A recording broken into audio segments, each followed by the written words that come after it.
Saviez-vous qu'Akita Neru est inspiré d'un drama en lien avec Hatsune Miku?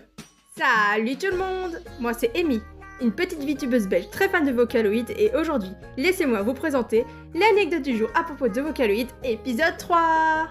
Le 14 octobre 2007, une émission japonaise a parodié les utilisateurs de la voice bank d'Hatsune Miku comme étant des otaku n'ayant jamais travaillé un seul jour de leur vie. Sauf que, si vous avez regardé ma précédente anecdote, 6 jours plus tard, le mot-clé Hatsune Miku est bloqué de plusieurs navigateurs. De plus, cette émission japonaise est hyper influente dans le monde de la J-pop. Du coup, les fans se sont direct dit que c'était à cause de l'émission que le mot-clé Hatsune Miku était bloqué. Alors que non, ils étaient clairement pour rien.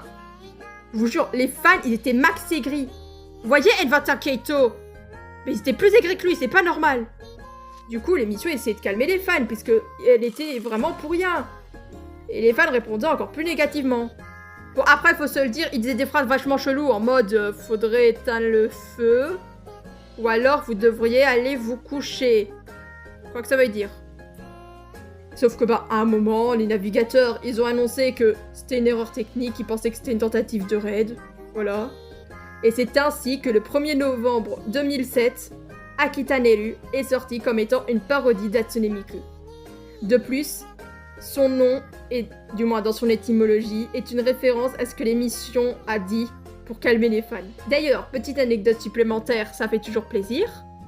Le 1er avril 2008, Krypton a reconnu que Akita Neru était un dérivé officiel d'Hatsune Miku, ce qui est incroyable.